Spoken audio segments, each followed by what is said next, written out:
ಜೈನ ಮುನಿಗಳು ಬಳಸುವ ನವಿಲುಗರಿಯಿಂದ ನಿರ್ಮಿಸಿದ ಪಿಂಚ ವಿರುದ್ಧ ಹೇಳಿಕೆ ನೀಡಿರುವ ಮಾಜಿ ಕೇಂದ್ರ ಸಚಿವರಾದ ಮೇನಕಾ ಗಾಂಧಿ ವಿರುದ್ಧ ಕಾನೂನು ಕ್ರಮ ಜರುಗಿಸಲು ಒತ್ತಾಯಿಸಿ ಗುರುವಾರದಂದು ದಿಗಂಬರ ಜೈನ ಸಮಾಜದ ಸೇವಾ ಟ್ರಸ್ಟ್ ವತಿಯಿಂದ ಉಪವಿಭಾಗಾಧಿಕಾರಿಗಳ ಮೂಲಕ ಪ್ರಧಾನಮಂತ್ರಿ ಅವರಿಗೆ ಮನವಿಯನ್ನ ಸಲ್ಲಿಸಲಾಯಿತು.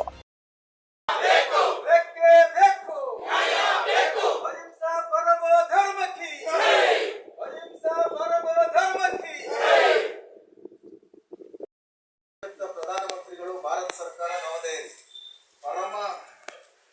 ಪರಮಹಿಂಸಾ ಧರ್ಮವಾಗಿರುವ ದಿಗಂಬರ ಜೈನ ಮುನಿಗಳ ಭಟ್ಟಾರಕರುಗಳ ಆಚಾರ ವಿಚಾರ ಕುರಿತು ಶ್ರೀಮತಿ ಮೇನಕಾ ಗಾಂಧಿ ಅವರ ವಿರುದ್ಧ ಕಾನೂನು ಕ್ರಮಕ್ಕೆ ಮನವಿ ಉಪವಿಭಾಗಾಧಿಕಾರಿಗಳ ಕಚೇರಿ ಮೂಲಕ ಸರ್ಕಾರಕ್ಕೆ ಪ್ರಬುದ್ಧ ರಾಜಕಾರಣಿ ಎನಿಸಿಕೊಂಡಿರುವ ಮಾಜಿ ಸಂಸದೆ ಮಾಜಿ ಕೇಂದ್ರ ಮಂತ್ರಿ ಶ್ರೀಮತಿ ಮೇನಕಾ ಗಾಂಧಿ ಅವರಿಂದ ಅಪ್ರಬುದ್ಧ ಹಾಗೂ ಜೈನ ಸಾಧು ಸಂತರ ಆಚರಣೆ ವಿರುದ್ಧ ಹೇಳಿಕೆ ಅಭಿಪ್ರಾಯ ವ್ಯಕ್ತಪಡಿಸಿರುವುದನ್ನು ಸಮಸ್ತ ಜೈನ ಸಮುದಾಯ ಖಂಡಿಸಿದೆ. ಪ್ರಪಂಚವೇ ಗೌರವಿಸುವಂತ ಶುದ್ಧ ಸಸ್ಯಾಹಾರಿ ಜೀವನದ ಜೊತೆಗೆ ಅಹಿಂಸಾ ತತ್ವ ಅಳವಡಿಸಿಕೊಂಡು ಜೀವಿಸಲು ಬಿಡು ಎಂಬ ಭಗವಾನ್ ತೀರ್ಥಂಕರರ ವಾಣಿಯನ್ನು ಅನುಸರಿಸುತ್ತಿರುವ ಜೈನ ಸಮುದಾಯದ ಈ ಸಂದರ್ಭದಲ್ಲಿ ಮಾತನಾಡಿದ ಟ್ರಸ್ಟ್ ಅಧ್ಯಕ್ಷರಾದ ಎಸ್.ವಿ. ಹಿತಕರ್ ಜೈನ್ ಅವರು, ಜಗತ್ತಿಗೆ ಶಾಂತಿ ಮತ್ತು ಅಹಿಂಸೆಯನ್ನ ಸಾರಿದ ಶ್ರೇಷ್ಠವಾದ ಧರ್ಮ ಜೈನ ಧರ್ಮವಾಗಿದೆ. ಜೀವಿಸಲು ಬಿಡು ಎನ್ನುವ ತತ್ವಾದರ್ಶದ ಮೇಲೆ ಜೈನ ಧರ್ಮ ಜಗತ್ತಿನಾದ್ಯಂತ ವ್ಯಾಪಿಸಿದೆ. ಜೈನ ಮುನಿಗಳು ತಮ್ಮ ಶ್ರೇಷ್ಠ ಆಚರಣೆ ಸಂದೇಶದ ಮೂಲಕ ಜಗತ್ತಿಗೆ ಸನ್ಮಾರ್ಗದರ್ಶನ ಮಾಡುತ್ತಿದ್ದಾರೆ. ಯಾರಿಗೂ ಕೇಡು ಬಯಸದ ಜೈನ ಧರ್ಮ ಮತ್ತು ಜೈನ ಮುನಿಗಳು ಆಚಾರ ವಿಚಾರಗಳ ಬಗ್ಗೆ ಯಾರೂ ಅಗೌರವ ತೋರಿಸಬಾರದು ಎಂದರು.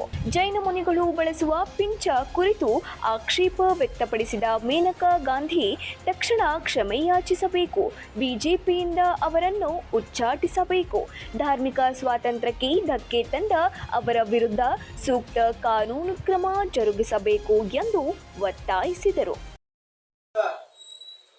ಶ್ರೇಷ್ಠ ಮತ್ತೆ ಗೌರವಿಸತಕ್ಕಂಥ ಮೊದಲ ಧರ್ಮ ಅಂತಂದ್ರೆ ಜೈನ ಧರ್ಮ.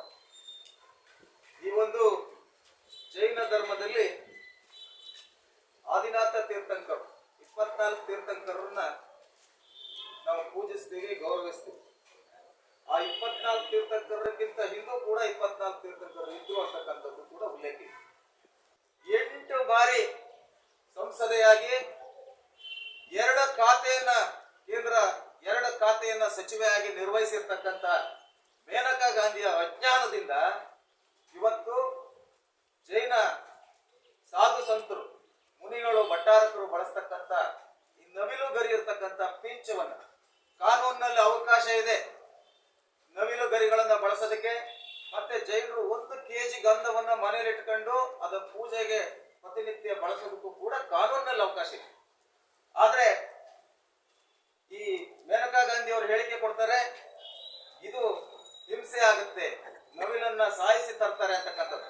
ರಾಷ್ಟ್ರೀಯ ಪಕ್ಷಿ ನವಿಲನ್ನ ಸಾಯಿಸಿದ್ರೆ ಅದಕ್ಕೆ ಶಿಕ್ಷೆ ಇದೆ, ಅದಕ್ಕೆ ಅದರದೇ ಆದಂತ ಕಾಯ್ದೆ ಇದೆ ವನ್ಯಜೀವಿ ಇದರಲ್ಲಿ. ಆದ್ರೆ ಅದು ವರ್ಷಕ್ಕೆ 1 ಬಾರಿ ಈ ಗರಿಗಳನ್ನ ಉದುರಿಸುತ್ತೆ. ಈ ಸಂದರ್ಭದಲ್ಲಿ ಟ್ರಸ್ಟ್ ಕಾರ್ಯದರ್ಶಿ ಕೆ.ಟಿ. ನೇಮಯ್ಯ, ಜೈನ್ ಗಜೇಂದ್ರ, ಅಶೋಕ್ ಇಂದ್ರ, ಯಶೋಧರ, ಜೀನದತ್ತ ಗೌಡ, ಪ್ರಸಾದ್, ಸುಧೀರ್ ಕುಮಾರ್, ವೀರರಾಜ್ ಜೈನ್, ಜೈಕುಮಾರ್, ಯೋಗರಾಜ್, ಜ್ಯೋತಿ ನೇಮಿರಾಜ್, ಲತಾ ದೇವರಾಜ್ ಮತ್ತು ಕವಿತಾ ಜೈನ್ ಇನ್ನಿತರರು ಹಾಜರಿದ್ದರು. ರವಿ 9 ಲೈವ್ ನ್ಯೂಸ್, ಸಾಗರ.